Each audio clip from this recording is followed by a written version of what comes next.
Puji Tuhan, Shalom, Assalamualaikum warahmatullahi wabarakatuh. Om Swastiwastu, Namo Buddhaya, Salam Kebajikan. Dan di sini kembali berjumpa dengan saya di channel Perianto Zamasih.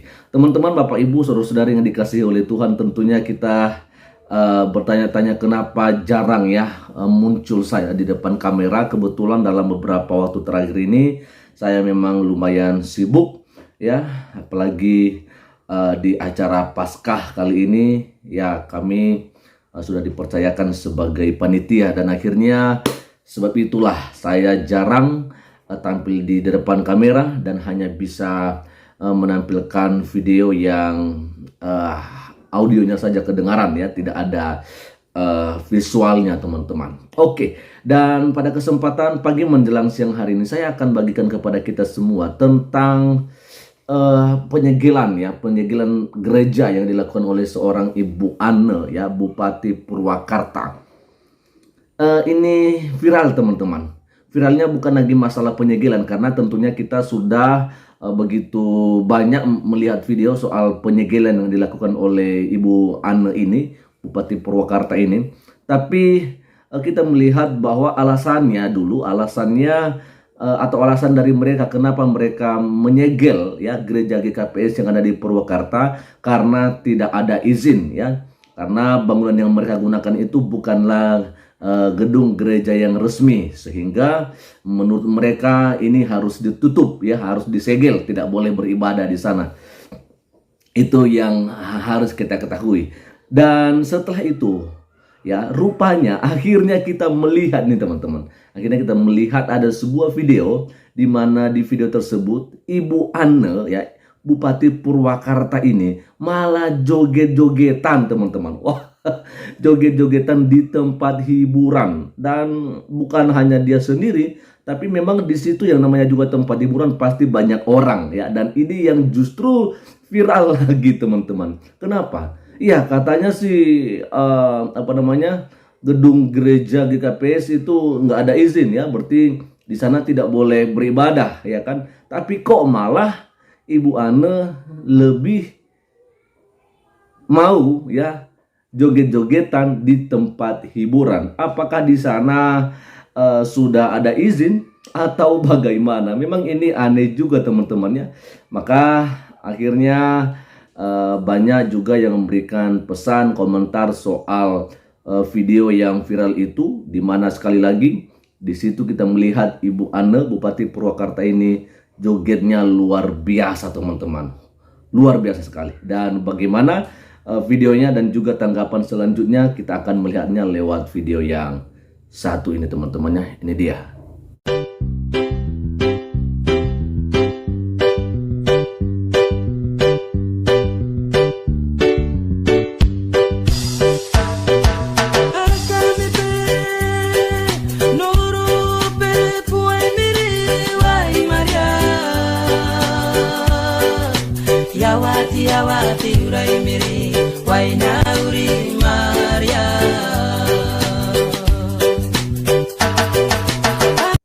Oke, jadi kita sudah melihat, teman-temannya, bagaimana luar biasanya Ibu Anne, Bupati Purwakarta, berjoget di tempat hiburan. Dia tidak mau kalau ada sebuah gedung digunakan untuk beribadah, untuk memuji Tuhan hanya karena berbeda agama, tetapi lebih suka ke tempat hiburan untuk berjoget-jogetan, yang kita nggak tahu apakah memang di situ sudah ada izinnya atau belum. Itulah Ibu Anne, Dan akhirnya saya mengajak kita untuk mendengarkan apa yang disampaikan oleh kawan kita yang satu ini. Dan ini dia, teman-teman. Oke, sob, ini tentang Bupati Purwakarta. Anne Ratna Mustika kembali jadi perbincangan publik. Kali ini bukan lagi soal perceraiannya, tapi soal aksinya menyegel tempat ibadah, yaitu gereja. Anne dengan tegas menyegel sebuah padepokan di Desa Cigelam, Kabupaten Purwakarta, Jawa Barat, yang diketahui menjadi tempat peribadatan umat Kristen Protestan. Dan penyegelan ini terjadi pada Minggu 2 April 2023. Alasan Anne nih, dia bilang untuk menutup ibadah anggota jemaat gereja Kristen Protestan Simalungun, Purwakarta, karena tempat ibadah ini, menurutnya nih alasannya, tidak memiliki izin resmi dan menimbulkan keberatan warga setempat. Klasik ya, kalau alasannya selalu katanya karena warga setempat.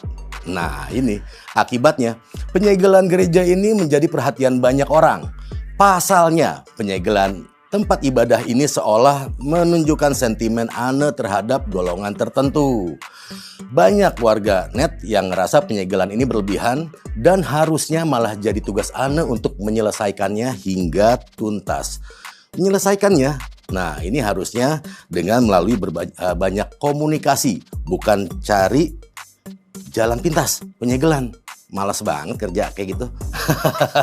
Protes warganet juga nggak bisa dihindari karena banyak yang menganggap penyegelan gereja yang dilakukan oleh Ane ini diboncengi oleh ormas yang anti sama agama lain. Waduh, kok gampang alergian sih? Nah, sini kasihin sidal.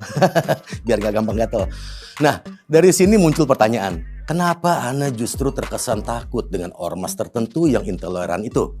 Bukannya dia kepilih jadi bupati dengan suara rakyat yang berdasarkan pada konstitusi.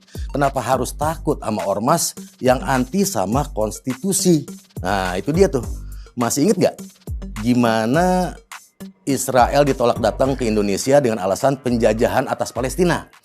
Hal tersebut emang bertentangan dengan pembukaan UUD 45, yaitu penjajahan di atas bumi harus dihapuskan. Itu yang namanya konstitusi. Apalagi setiap pemimpin itu harus menjalankan SOP-nya berdasarkan konstitusi. Jangan bertentangan. Nah itu dia.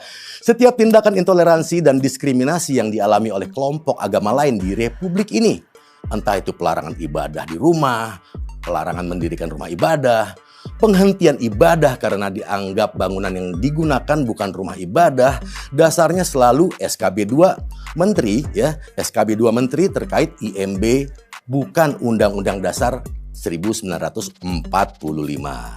Nah, orang berdoa dan beribadah di Republik ini selalu dijajah dengan SKB 2 Menteri. Tapi buat menolak timnas U20 Israel, kita teriakinnya konstitusi UUD 45. Gimana sih? Saya sudah bilang berkali-kali ya, bahwa apapun itu gedung, kalau misalnya sudah diizinkan oleh pemiliknya untuk digunakan ya sebagai tempat untuk beribadah sementara karena tidak bisa mendirikan gereja, itu bisa ya, itu bisa selama ya ada izin. Maksudnya kan kita meminta izin kepada pemerintah juga agar mereka mengetahui bahwa memang untuk sementara tempat ini digunakan untuk beribadah. Yang jadi permasalahannya, kita dapat izin nggak kalau misalnya meminta dari pemerintah setempat, ya mungkin dari desa atau dari mana ya. Ini yang kita nggak ngerti. Tapi seharusnya memang begitu ya. Selama yang dilakukan itu adalah untuk peribadatan, seharusnya diizinkan ya. Oke, bukannya malah tempat hiburan bebas gitu ya. Ini yang kita sayangkan gitu ya. Oke, kita akan dengarkan saja dulu sampai selesai apa yang disampaikan oleh kawan kita. Oke, ini dia. Nah, orang berdoa dan ibadah yang nggak pernah menghasilkan peperangan dan penjajahan, itu kita atur ya sedemikian rupa dengan ragam dan larangan dan penolakan melalui SKB 2 Menteri. Tapi untuk Palestina kita jadikan UUD 45 sebagai landasan menolak kehadiran timnas U20 Israel. Konsisten gak sob? Jadi kayaknya semua peraturan tuh dijalankan sesuai kepentingan aja. Jangan dong, kita mesti konsisten, sama rata. Tiap aturan kita jalanin, kalau emang bukan ya nggak usah dijalanin. Ini jelas ironis banget sob. Tidak adanya IMB yang dibuat sebagai alasan penyegelan bangunan gereja adalah alasan yang dibuat-buat oleh bupati. Mengingat beberapa gereja di Purwakarta udah puluhan tahun mengajukan izin pendirian rumah ibadah, tapi tetap aja izinnya nggak dapat sampai sekarang ya, susah diperoleh. Apa yang ditakuti dari ormas yang memegang egosentris serta intoleran terhadap keyakinan yang berbeda? Mereka emang seneng bikin ya. Mereka emang seneng buat melahirkan keresahan, bikin keresahan di tengah masyarakat yang juga terus menebar provokasi menjelang perayaan hari-hari besar umat agama tertentu. Kenapa sob? ada hal lain yang berbeda dari lo, bikin lo takut. Waduh, jangan bikin manja dong. Biasain kita hidup dalam keberagaman, ya. Kalau emang kita punya pendirian, ya kita berjalan di pendirian kita. Yang lain, ya udah biarin aja. Ya enggak? As simple as that. Sebagai sosok yang dipilih melalui konstitusi, harusnya Anda tahu bahwa intoleransi terhadap kepercayaan lain merupakan pelanggaran terhadap konstitusi itu sendiri, ya. Underline, merupakan pelanggaran terhadap konstitusi itu sendiri. Konstitusi kita tentunya menjamin hak kebebasan beragama. Hal tersebut tertuang pada UUD 45 pasal 28E ayat 1 dan pasal 29 ayat 2. Setiap organisasi, kelompok, atau individu masyarakat Indonesia harus tunduk pada hukum yang berlaku sesuai dengan undang-undang. Jika melawan ataupun menyimpang dari koridor hukum, hal tersebut tentu patut mendapatkan tindakan tegas. Masalahnya, segala pergerakan dari ormas intoleran dan radikal ini kerap tidak sesuai hukum. Kita nih harusnya ikut bertindak tegas terhadap mereka, bukan justru terprovokasi dan ikut menjadi sosok yang intoleran juga terhadap agama lain. Nah itu dia. Jangan kita akhirnya ngelakuin hal yang kita benci kepada orang yang kita benci. Berarti kita sama aja dong sama mereka. Yang jelas, tetap jalan di koridor hukum, jangan tergoda sama yang lain. Right? Dan tetap jalan sesuai konstitusi. Itu dia tugas pemimpin. Dan pemimpin itu mewakili rakyat, bukan mewakili ormas tertentu. Right? Iwake di Main-Main, cuma di Main TV, bukan Main. Oke teman-teman, dan itu aja dulu yang bisa saya bagikan kepada kita semua pada saat pagi menjelang siang hari ini. Saya tunggu bagaimana komentar-komentar dari teman-teman semua soal Ibu Anne ini yang memang agak lucu sekali ya. Lucu menurut saya sih teman-temannya, agak lucu ya, karena beliau menyegel sebuah gedung yang dipakai untuk beribadah oleh jemaat GKPS hanya karena tidak mempunyai izin, tetapi dia malah sukanya ke tempat hiburan untuk berjoget, joget, dan joget. Oke, sekian saja.